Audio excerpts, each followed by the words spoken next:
Portanto, ide, fazei discípulos de todas as nações, batizando-os em nome do Pai, e do Filho, e do Espírito Santo. Mateus, capítulo 28, versículo 19.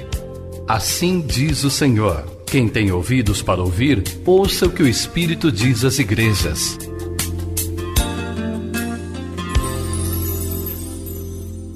Deus, em nome de Jesus, obrigado, Deus, por esse dia, por tudo que o Senhor nos deu nele até aqui, por esse tempo de louvor. Esse momento é inédito para nós, mas o Senhor já nos via aqui, Senhor, e nós te louvamos por isso. Separamos esse tempo no nosso culto para a meditação na Tua Palavra e oferecemos a Ti, ó Deus, o nosso coração aberto, reverente, a nossa fé de que a Tua Palavra não volta vazia, e te pedimos, use ela e fale conosco, que o propósito para o qual o Senhor a envia fique claro no coração de cada um. É a nossa oração, em nome de Jesus. Amém. Romanos 7, versículo 8 diz assim: mas o pecado, tomando ocasião pelo mandamento, despertou em mim toda sorte de concupiscência, porque sem lei está morto o pecado. Outrora, sem a lei, eu vivia, mas sobrevindo o preceito, reviveu o pecado e eu morri. E o mandamento que me fora para a vida, verifiquei que este mesmo se me tornou para a morte. Porque o pecado, prevalecendo-se do mandamento, pelo mesmo mandamento, me enganou e me matou. Amém. É o versículo de número 11. O contexto deste texto, como eu disse, é os 3 capítulos, 6, 7 e 8 de Romanos. Nós vamos encontrar aqui esses capítulos nos ensinando a gente fazer um diagnóstico da nossa vida, para sabermos se estamos, de acordo com a palavra de Deus, vivos ou mortos. Antes que você pense que eu estou doido, lá, como? Poderia alguém estar aqui e não estar vivo? Você viu o que Paulo disse, olha, no dia em que eu descobri isso, eu morri. E ele estava vivo. Falou, quando o mandamento deu força ao pecado, pelo mandamento de Deus que eu achei que era a minha vida, eu descobri que eu fui enganado e eu estava morto. Parece difícil isso que Paulo está dizendo, mas não é.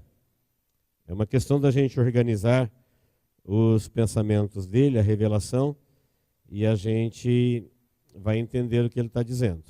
Então, inicialmente, eu quero partir do princípio que todos nós sabemos que a coisa mais importante da vida é a vida. Nada para a vida é mais importante do que a vida. No grande mandamento da Bíblia é amarás o Senhor teu Deus de todo o teu coração, de toda a tua força, de todo o teu entendimento. E o próximo como a ti mesmo já está deixando bem claro, é Deus, você e o próximo. Se não tiver eu, não existe nada meu. Se a pessoa não puder dizer eu, ela não pode dizer nada meu. Ela não tem família, ela não tem saúde, ela não tem nada. Então é Deus, Criador da vida, você e depois aquilo que você pode chamar de meu, em todas as dimensões. Então, partindo desse princípio que a vida é maravilhosa, a vida é encantadora, a vida é o maior presente de Deus que nós recebemos para nós, e entendendo que o melhor da vida é viver, porque ser um projeto vivo de Deus, mas à espera da morte, não tem graça nenhuma viver. Por isso que o mundo vive triste, não tem nada que o alegre, porque as pessoas vivem para morrer. E elas se zangam com Deus, elas se confundem em Deus, elas entram em crise existencial, porque nós fomos criados para a vida é a melhor coisa que existe, e quando alguém descobre que o fim da vida é a morte, ele vai morrer, isso não tem graça nenhuma. Não faz o menor sentido, e por isso muita gente não gosta nem de pensar nisso, não gosta nem de tocar no assunto. A maioria das pessoas querem simplesmente viver, elas não querem pensar em nada, absolutamente nada, fora da ideia fixa de viver. Mas é exatamente para valorizar a vida, para pensar na vida, que Paulo vai nos ensinar que as pessoas perdem a vida não é quando elas morrem, é muito tempo antes. Você conhece a história da humanidade quando Deus disse para Adão: no dia em que você comer, certamente morrerás. Adão comeu, mas ele tombou 900 anos depois. Mas ele morreu naquele dia. Ele não viu mais a Deus, não teve comunhão com Deus, foi expulso do jardim, mas ele sobreviveu ainda séculos. E ele foi tombar com mais de 900. Mas o dia que ele morreu, como disse Deus, foi no dia que ele pecou. E existem outros textos na Bíblia. Deus chamou o faraó de morto quando ele estava vivo. Ele disse para os discípulos: deixe os mortos sepultar os seus mortos, e quem sepulta mortos é vivos. Mas Jesus chamou eles de mortos. E em outros textos, Jesus chamou gente morta de vivo e vivos de mortos. E aqui nós temos o depoimento de Paulo dizendo assim: olha, naquele dia eu morri, quando eu fiquei sabendo do mandamento. Vamos resumir o que Paulo está dizendo. Então, a primeira informação que nós sabemos é que o melhor da vida é viver. Se você não for viver, nada adianta coisas para a vida. Tudo será perdido. Quanto mais você tiver, maior será a sua perda. O mundo ensina que para você viver, você precisa se informar, você precisa se atualizar. O que o mundo está dizendo é que se você se informar, se atualizar, enquanto você estiver vivo, você terá uma qualidade melhor de vida. Verdade.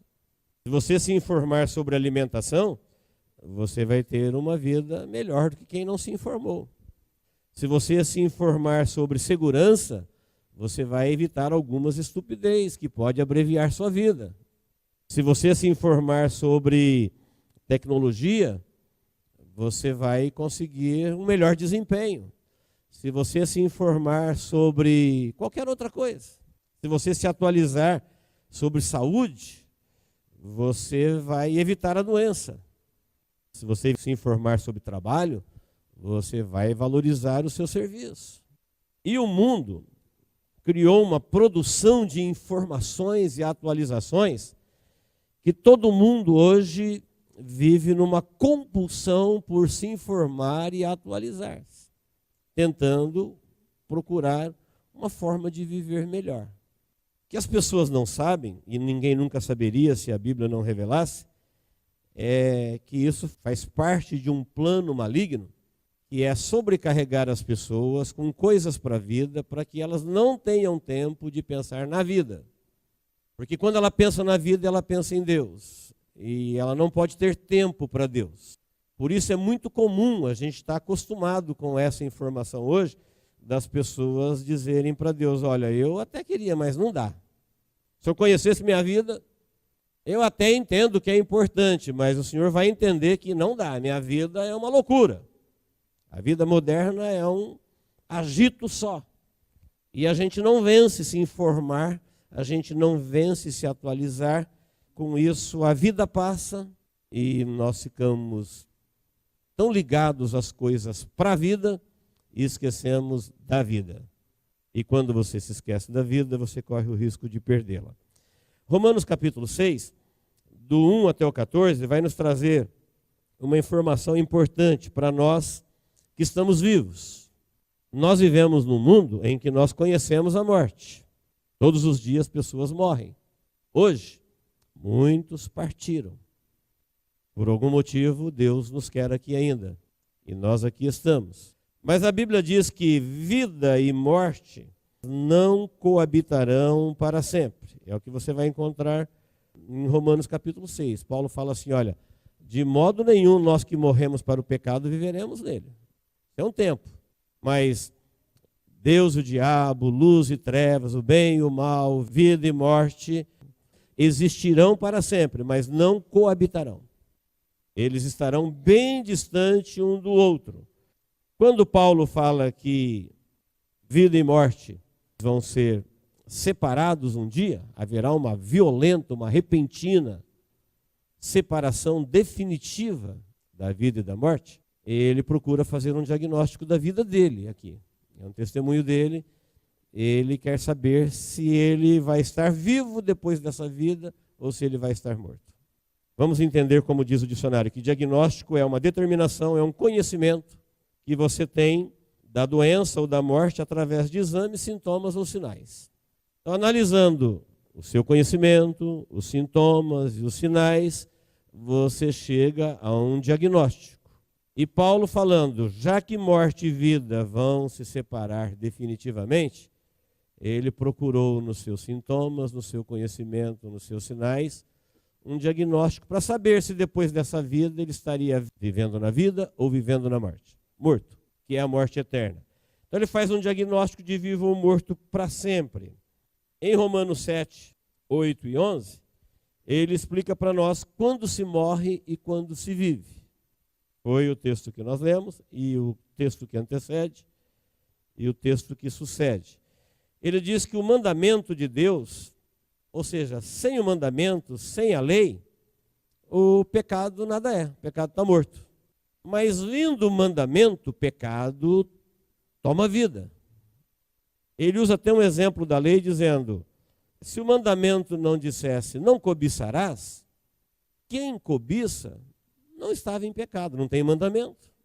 Mas quando se tem mandamento, a partir do momento que você transgride o mandamento, então o mandamento te alcança com juízo.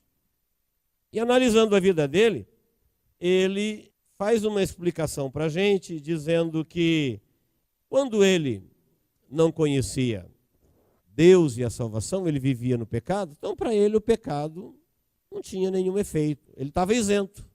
Ele nasceu como um filho de Adão, portanto debaixo de maldição, já está na morte, ele viverá a vida até morrer e vai morrer e acabou. O mandamento não fazia nenhum efeito. Mas quando ele descobriu o mandamento de Deus, falou, aquilo que eu pensei que ia me salvar, que é o mandamento, é a lei de Deus, foi através dele que eu descobri que eu estava morto. Naquele dia eu morri. Como naquele dia ele morreu? Ele disse, porque no dia que o mandamento de Deus me revelou que o pecado habitou na minha vida e despertou todos os meus desejos carnais, e que a carne estava condenada à morte, naquele dia eu morri. Ele era um judeu praticante da religião e ele entendia que pelo fato de ele conhecer os mandamentos de Deus, ele estava salvo, mas ele não conhecia a força da morte e a força do pecado que atuava na carne. Quando ele morreu, ele revelou para nós, olha, a lei é boa, mas ela mostrou que o pecado, apesar de prazeroso esse mundo colorido, ele é maligno. Uma sabedoria maligna, um plano maligno de morte, de destruição da humanidade, foi tramado, levando o homem a pecar contra o seu Criador. Ou seja, o maligno ele nunca enfrentou o homem para matá-lo, porque o homem foi criado por Deus para refletir a glória de Deus. Imagine que o diabo poderia entrar lá no jardim do Éden e matar Adão e Eva. Quem é ele? Para tocar em algo que Deus criou com o seu sopro, que ele formou com suas mãos. Ele precisava criar uma condição para despertar no homem desejos para ele pecar contra o seu Criador, a fonte da vida.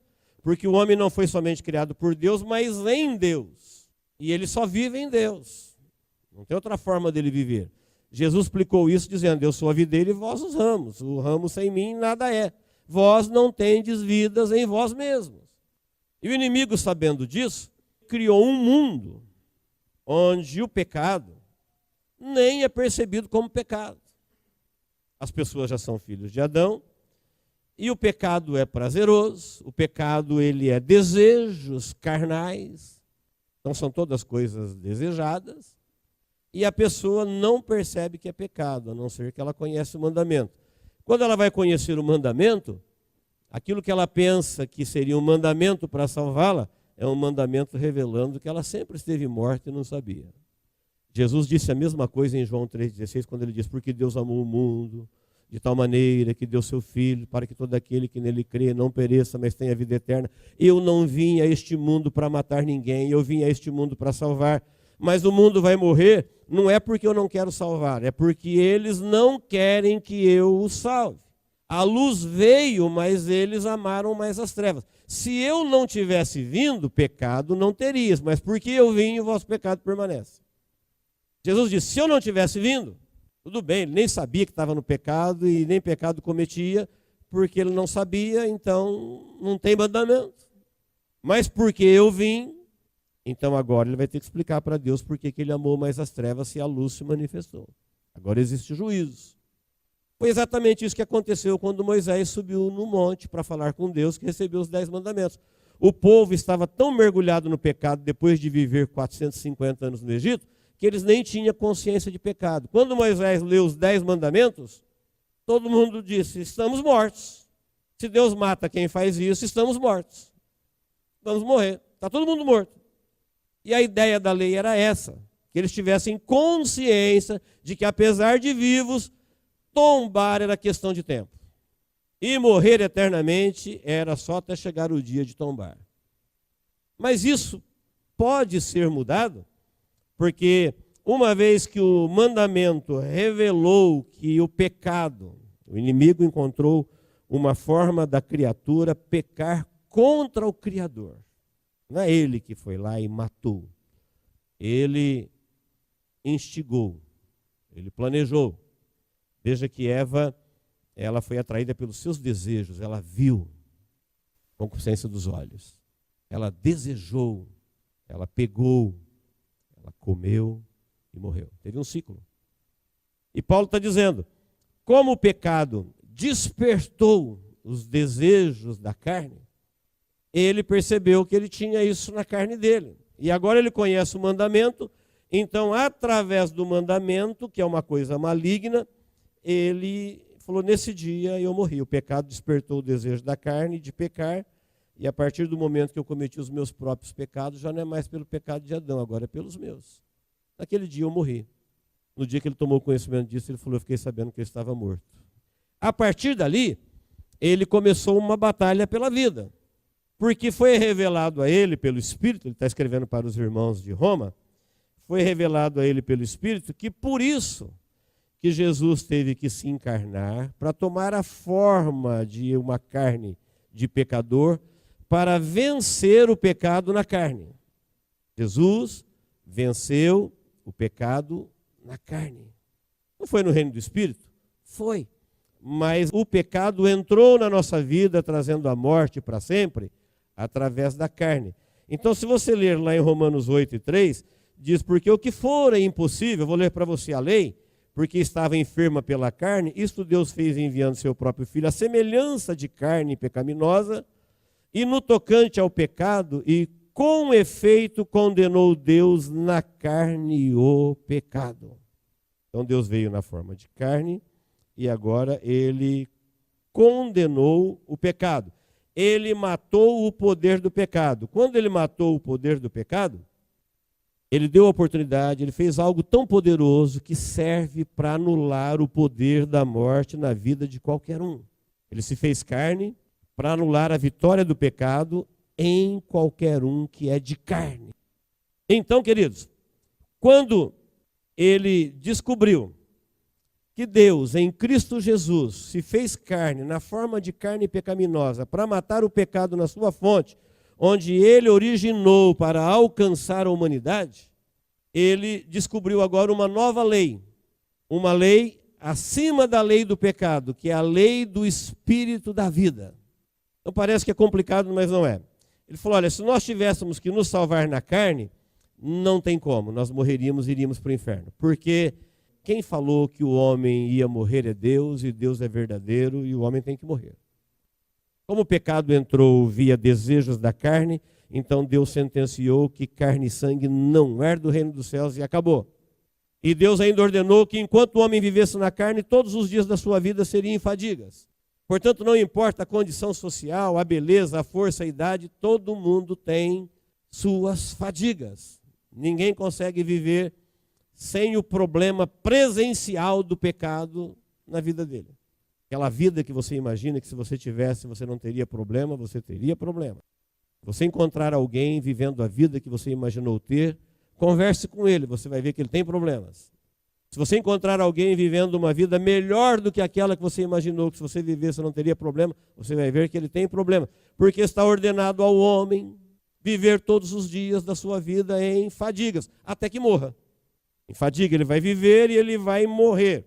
Quando Paulo entendeu que foi através da carne, que Jesus, quando se fez carne, anulou, ele matou o pecado via carne, na sua carne, e deu uma nova lei para a humanidade, uma lei chamada Lei do Espírito. Logo, essa sentença, esse mandamento que fala que o homem está maldito por causa da sua carne, por onde entrou o pecado, já não alcança o Espírito. Aí Paulo diz assim, só que agora eu estou com um problema, porque a lei é espiritual. E eu também tenho um espírito, então eu entendo a lei. Só que eu habito num corpo escravo do pecado. E aí eu começo a viver um dilema. O mal que eu não quero, eu faço. E o bem que eu quero fazer, eu não faço. Você já deve ter tido essa experiência. De pensar certinho, querer fazer tudo certinho, desejar, mas você acaba fazendo coisas que você não gostaria de ter feito e não faz aquilo que você gostaria de ter feito. E aí Paulo diz, desventurado homem que sou. Está dizendo, miserável homem que eu sou. Quem me livrará do corpo dessa morte? Ele ama a vida, ele quer viver, ele não quer romper com Deus, ele não quer morrer. Ele recebeu de Deus a revelação que depois dessa vida vai continuar todo mundo vivendo. Só que alguns vivendo na morte e alguns vivendo na vida. Ele ama viver. Ele sabe a diferença do que é ser vivo e ser morto. Para nós termos um parâmetro bem pálido disso, é só você olhar para um corpo sem vida e olha para um corpo com vida. Você vai ver o que é a morte. O corpo sem vida está tudo ali. Os olhos, a boca, o corpo completo com todos os seus membros, mas ele é inerte, ele é frio. É a fala da morte. É a morte dizendo, olha o que o pecado fez ao homem, porque o salário do pecado é a morte. Mas o dom gratuito de Deus é a vida eterna. Então veja que a Bíblia fala de vida eterna com muitos detalhes, com muita naturalidade, da mesma quantidade que fala da morte. Pensa que vida eterna é um tabu. Não, a Bíblia fala o tempo todo da vida depois dessa vida. Como também fala da morte eterna depois dessa vida. Às vezes o nosso desconhecimento é por não conhecermos as Escrituras, os ensinamentos que elas trazem. Paulo falou, agora que eu descobri que tem a lei do Espírito, e porque eu fui formado por Deus Espírito, o que me dá o direito de viver eternamente é exatamente o fôlego de Deus, porque Deus é imortal.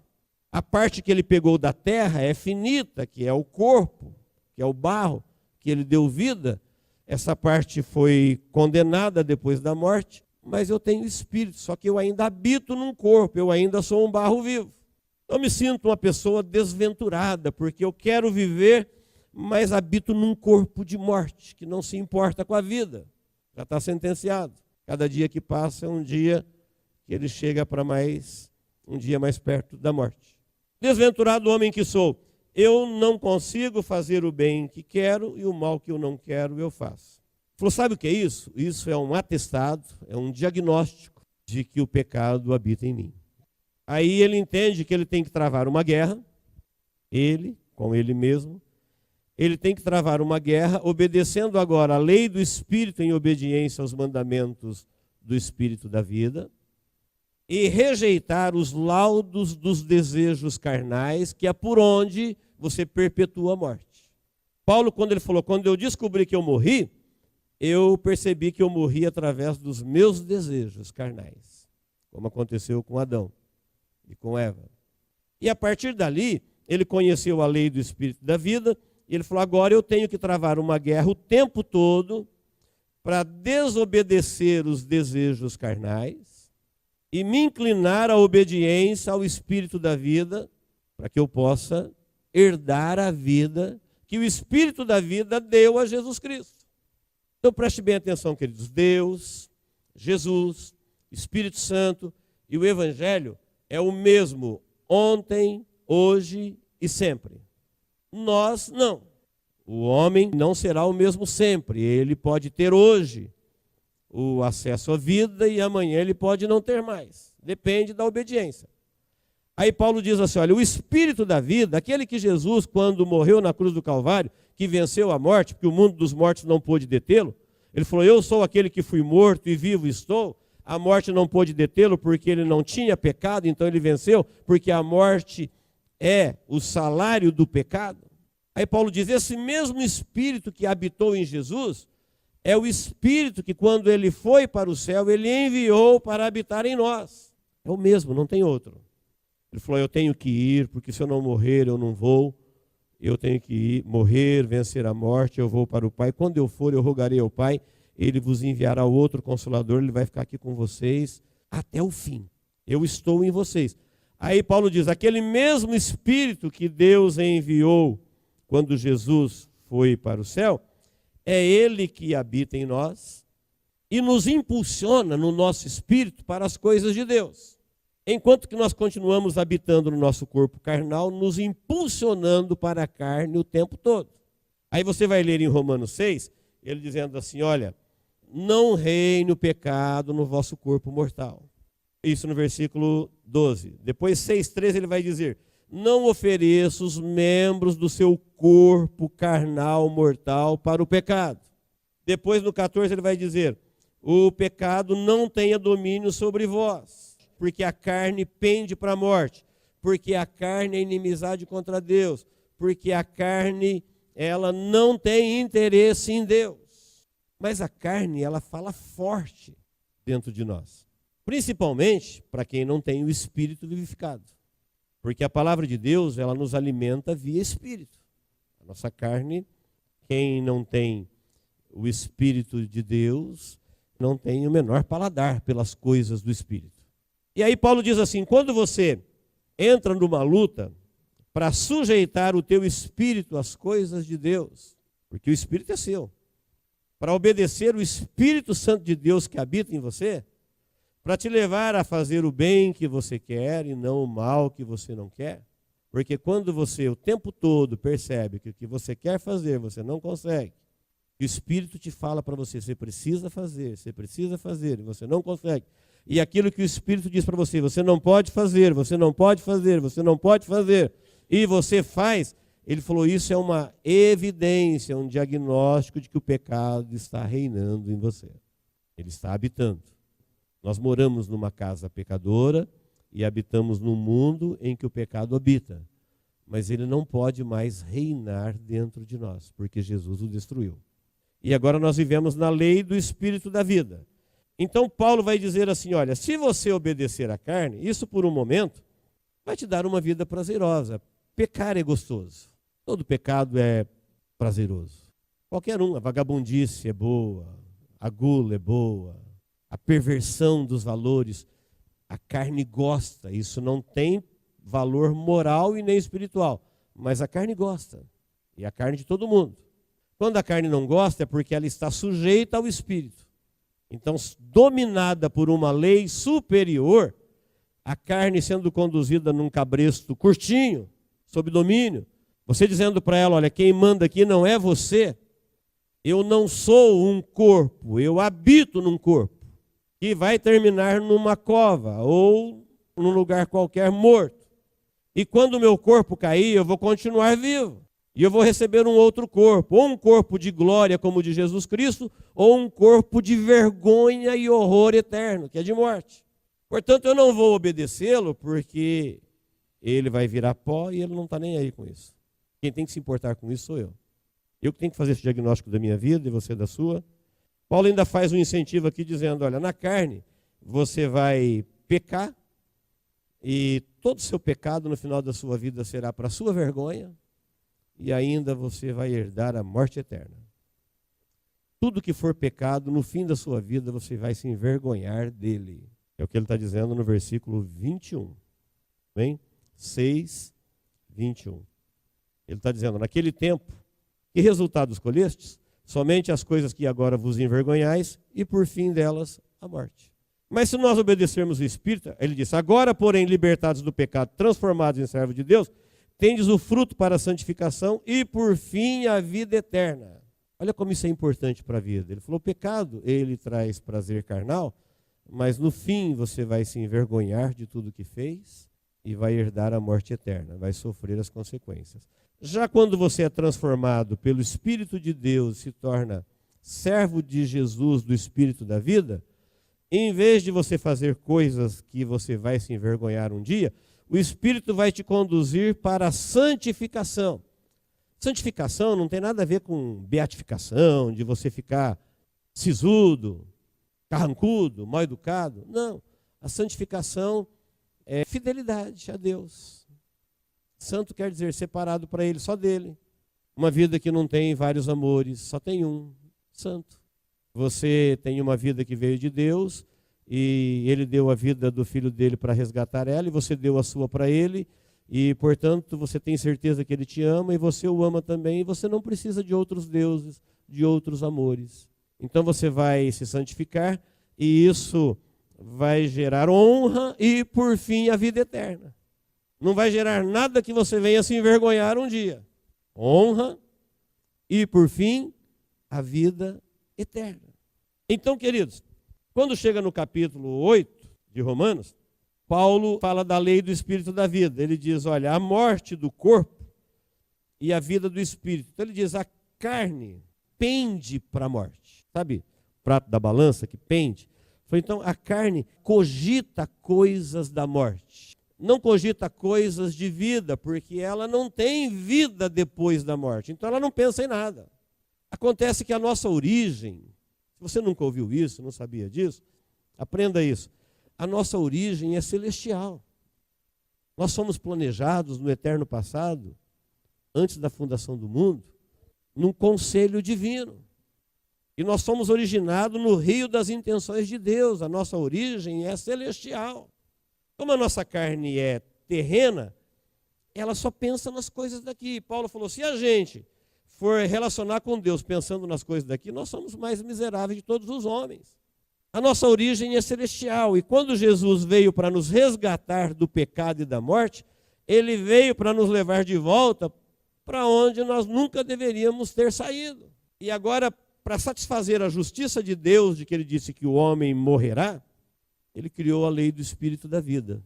Então, o mesmo Deus que falou que o homem na carne morreu, Ele entendeu que Jesus, dando o corpo dele pelo corpo de todos, satisfaz a sua justiça, e, portanto, Ele deu agora a lei do Espírito da vida. Então, agora o Espírito da vida habita em nós. Olha que interessante. Se Ele habita em nós, então nós não podemos mais inclinar para as coisas da carne, porque elas são contra Deus. Então tem gente que eles amam tanto a carne, e eles querem tanto viver, que eles querem adaptar Deus ao diabo, a carne ao espírito, o céu ao inferno. Eles querem que Deus profane o seu plano para salvá-los. Serão violentamente condenados. Você acha que se tivesse uma forma fácil de me salvar, Deus teria que matar o filho dele para isso? Você acha que se tivesse um outro jeito de Deus passar por cima da sua santidade, da sua justiça e salvar o homem, Ele teria que ver o filho dele pendurado naquela cruz, tendo poder para libertá-lo, e não fazer a pedido do próprio filho? Porque foi Jesus que disse quando o penduraram, Pai, perdoa-lhes. Eles não sabem o que eles estão fazendo. Jesus estava dizendo, como é que o pai vai reagir quando ele vê o filho dele aqui? Tendo o poder que ele tem. Então não tem jeito fácil. Alguém pode falar, mas a lei do Espírito da vida e enfrentar a carne. Se você for se informar para viver uma vida melhor sobre alimentos, você vai ver que se educar para se alimentar também não é fácil. E digo os praticantes das dietas. Qualquer coisa é difícil, se você quer resultados. Se um pneumatologista falar para um fumante assim, olha, você para de fumar ou você morre, se ele disser, não, mas eu não paro, eu gosto, então morra. Não tem como fazer as duas coisas. Aí Paulo diz assim, olha, a carne pende para a carne, só quer pensar nela porque ela sabe que a vida dela é enquanto ela estiver habitada pelo Espírito, quando acabou. Então nossa carne ficou igual à carne do animal. E ele não tem nenhum pudor, ele não tem moralidade, ele não tem espiritualidade, ele obedece o instinto. Portanto, porque ele não tem o sopro de Deus, ele não tem domínio sobre a sua carne. Se ele tiver com fome, se não der comida, ele morte. Se ele tiver com fome, se você for a comida, ele mata. Porque ele não tem a lei do Espírito. Mas nós temos a lei do Espírito, só que a lei do Espírito, ela é a lei do Espírito da vida, e Paulo vai dizer assim, olha, se nós não cedermos às paixões carnais e obedecermos à lei do Espírito, o Espírito da vida fará conosco o mesmo que ele fez com Jesus. Você gostaria de ter o mesmo fim que teve Jesus? Sim ou não? Você não quer morrer e ressuscitar? E ser honrado no céu ao lado de Deus para sempre? Sim. Olha na sua Bíblia comigo. Romanos 8:8 diz assim: portanto, os que estão na carne não podem agradar a Deus. Vós, porém, não estáis na carne, mas no Espírito, se de fato o Espírito de Deus habita em vós. E se alguém não tem o Espírito de Cristo, esse tal não é dele. Se você disser assim, eu não tenho Espírito Santo, então você precisa recebê-lo, porque senão você não é de Deus. Foi o que eu acabei de ler. Aí ele diz a respeito daqueles que estão servindo a Deus. Vós, porém, não estáis na carne, mas no Espírito. Aí o versículo 10 diz assim: se, porém, Cristo está em vós, o corpo, na verdade, está morto por causa do pecado, mas o Espírito é vida por causa da justiça. Se habita o Espírito daquele que ressuscitou Jesus dentre os mortos, esse mesmo que ressuscitou Jesus dentre os mortos, vivificará também o vosso corpo mortal por meio do seu Espírito que em vós habita. Isso faz parte de uma doutrina que você encontra ali em toda a Bíblia. Se você recebe e obedece o Espírito que Jesus enviou para te guiar na lei do Espírito da vida, desobedecendo a lei dos desejos carnais, vencendo, é uma batalha travada. Paulo diz assim: quando chegar o seu fim, o que o Espírito Santo fez com Jesus, quando ele morreu, ele voltou para a vida, ele ressuscitou. O mesmo Espírito que ressuscitou Jesus é que vai ressuscitar a cada um que vive na obediência da lei do Espírito. Então, queridos, no versículo 13 a seguir, ele vai dizendo: se viver segundo a carne, vocês caminham para a morte. Se vocês viver segundo o Espírito, vocês caminham para a vida. E aí, quando chega no versículo 18, ele vai dizer que, para mim, eu tenho por certo que o sofrimento do tempo presente não pode ser comparado com a glória que em nós há de ser revelada. Então, se você está na lei do Espírito, e na lei do Espírito você combateu contra a carne, que é por onde a morte entrou, e naquele dia em que a carne prevaleceu, você morreu, você só não tombou. Da mesma forma, no mesmo dia em que o Espírito Santo de Deus passou a ser obedecido por você, e você rejeitou a obra da carne, naquele dia você viveu para a vida eterna. E o Espírito Santo fará em você o mesmo que ele fez na vida de Jesus. Aí ele vai dizer esse versículo que todos nós amamos, né? Porque para mim eu tenho por certo que as aflições do tempo presente não podem ser comparados com a glória que em nós há de ser revelada. Quais são as aflições do tempo presente? É este enfrentamento, é esta guerra. Vai dizer, nenhuma condenação há para aqueles que estão em Cristo Jesus. Não é o que todo mundo diz? Capítulo 8. Agora, pois, já nenhuma condenação há para aqueles que estão em Cristo Jesus. Leia a outra parte. Versículo 2. Porque a lei do Espírito da vida em Cristo Jesus te livrou da lei do pecado e da morte. Então, a lei de Deus que pune o pecado na carne não te alcança mais, porque na carne você já morreu em Cristo Jesus.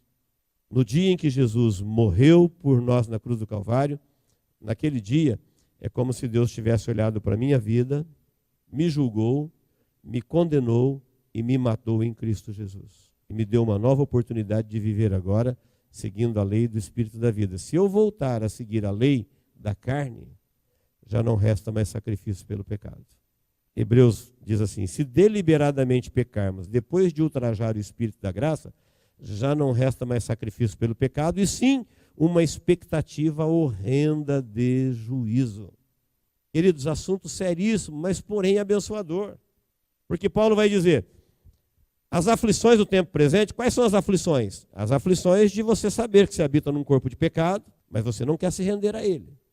Você habita num mundo de pecado, criado todo tipo de coisas para se fazer, para roubar você de Deus, o tempo de Deus, a imagem de Deus. Perceba que o diabo não quer matar as pessoas, ele quer matar a glória de Deus nelas. As pessoas ele quer usar, ele quer manipular, quer fazer de gado. Porque o que ele queria no céu era adoração. E o que ele procura na terra hoje é adoração. E o homem é um adorador. Primeiro, porque ele não tem poder sobre a vida para matar. E segundo, que ele quer ser adorado. Quando nós sabemos que as aflições do tempo presente não podem ser comparadas, que aflições? É as aflições de você habitar num corpo de pecado, mas dizer, não quero, por causa da minha carne, herdar a morte eterna. Habitar num mundo de pecado, por causa deste mundo, eu herdar a morte eterna. Eu não quero, por causa de nada neste mundo, abrir mão da minha vida. Eu amo viver.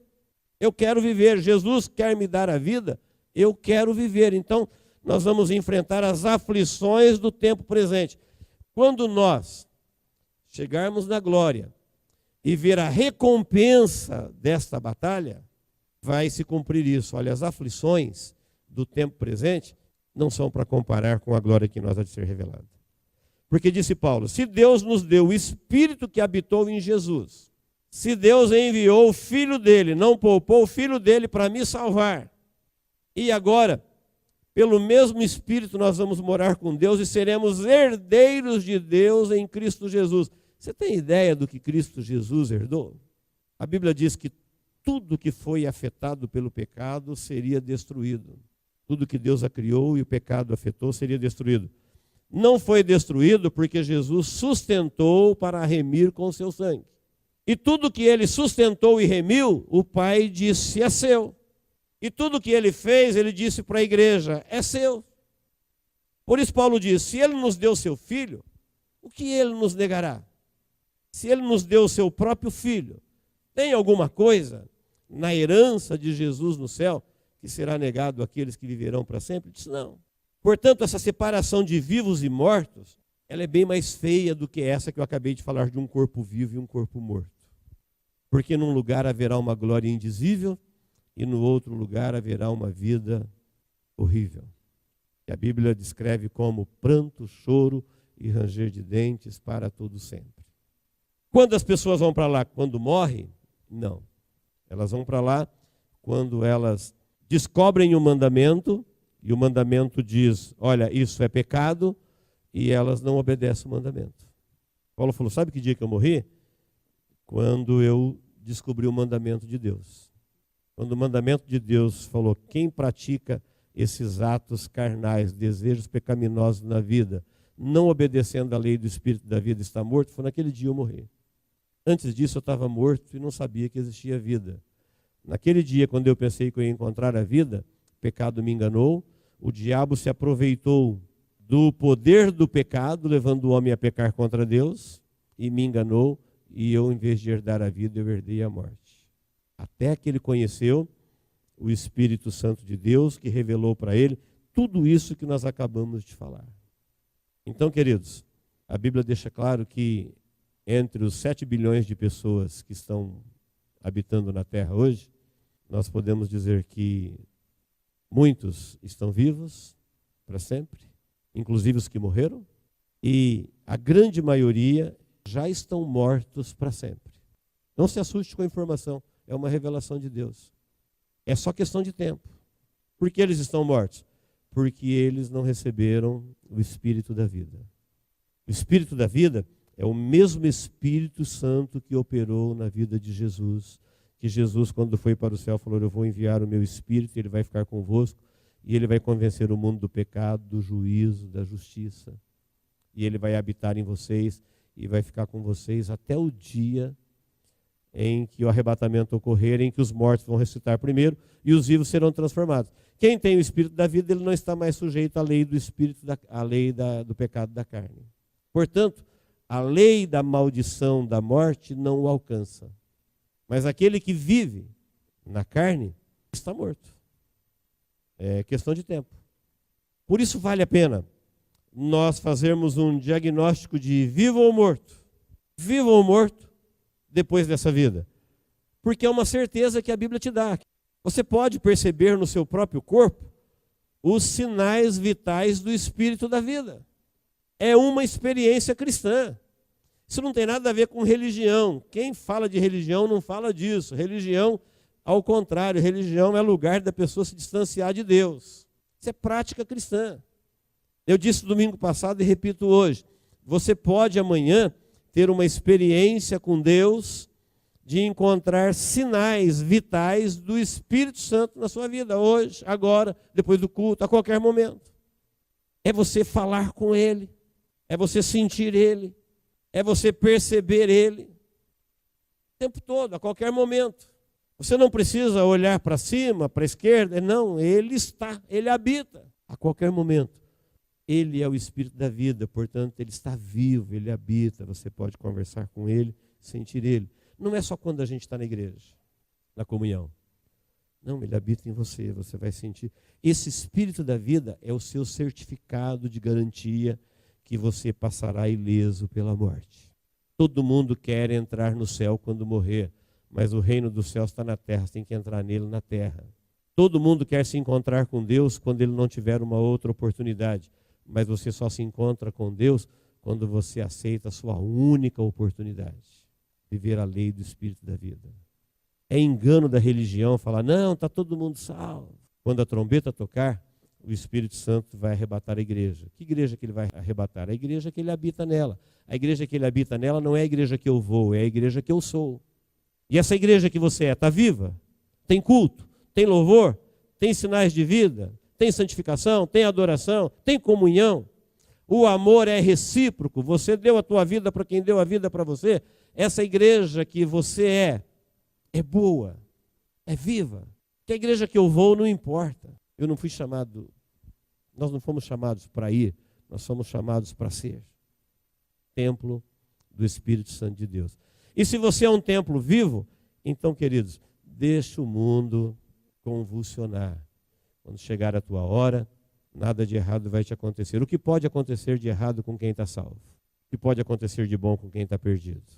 Então, o Espírito da vida, estando vivo dentro de nós, como diz o Salmo 46, ainda que os montes, ainda que as águas, ainda que o céu, Deus está no meio dela, não será abalada.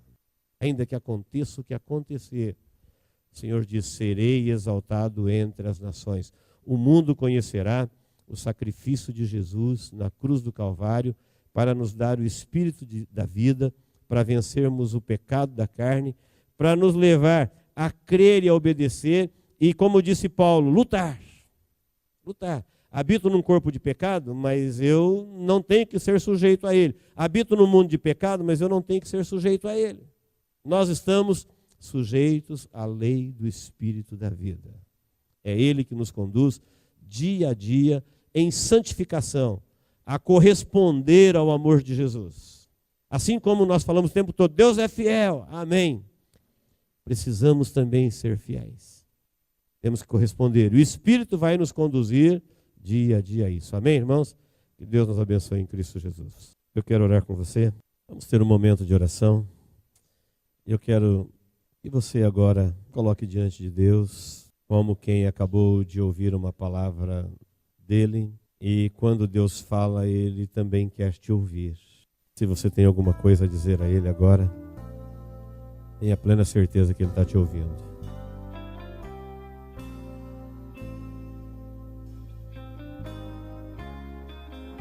Se em algum momento o Espírito Santo falou ao seu coração, dizendo, você precisa fazer isso, você precisa deixar de fazer isso. A Bíblia fala, não endureçais o vosso coração quando você ouvir o Espírito Santo de Deus, porque é com Ele que você está selado para o dia da ressurreição. Ele é a garantia da nossa ressurreição. Deus, em nome de Jesus, nós te louvamos, ó Deus, por esse tempo de meditação na Tua Palavra. Humildemente, ó Deus, te pedimos perdão dos nossos erros, das nossas fraquezas, dos nossos pecados, porque muitas vezes, ó Deus, fazemos aquilo que não deveríamos fazer e nem queríamos fazer. E aquilo que nós tanto desejamos, ó Deus, nós não fazemos. Por isso, ó Deus, nós não nos envergonhamos de te pedir, perdoa-nos. E nós queremos, ó Deus, aceitar esse desafio da Tua palavra, de enfrentarmos os desejos pecaminosos, a maldade que está graçada neste mundo, todo tipo de sedução, de armadilha, todo tipo de enfrentamento. Nós queremos, ó Deus, pelo Espírito Santo, o Espírito da vida que habita em nós, travarmos esta batalha em fidelidade a Ti, em correspondência ao Seu amor, aos Teus feitos, à Sua intercessão, ao Seu plano, à Sua alegria em nos salvar. Nós queremos, ó Deus, correspondermos com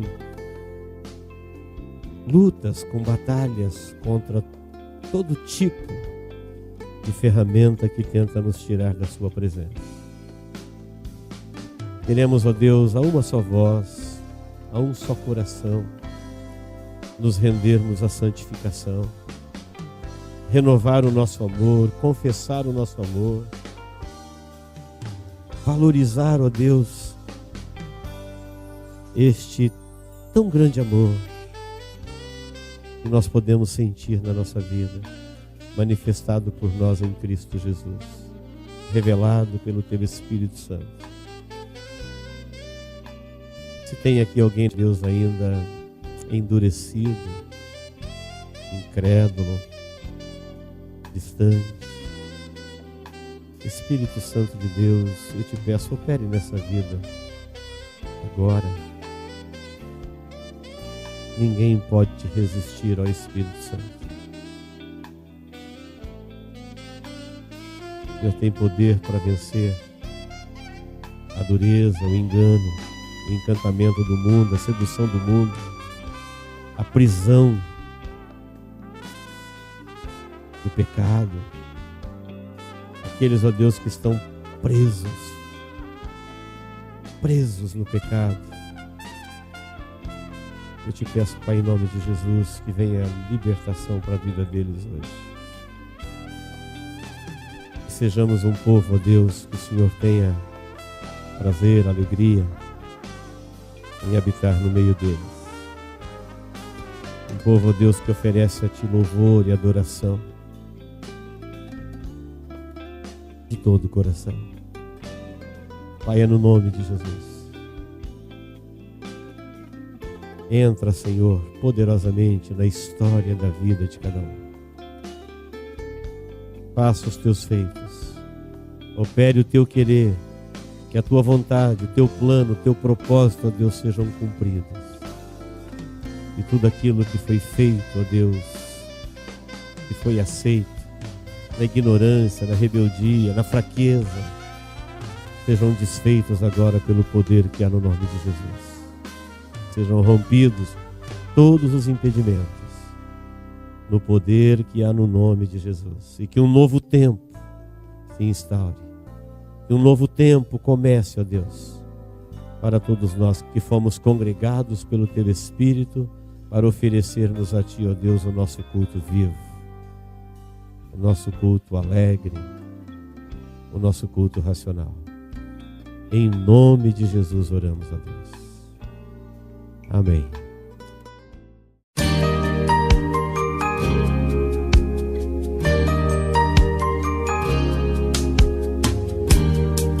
Esta mensagem foi gravada ao vivo quando ministrada na Igreja Evangélica Manancial. Este tema e outros mais estão à disposição do público a preço de custo, com o único objetivo de proclamar a palavra de Jesus nestes últimos dias.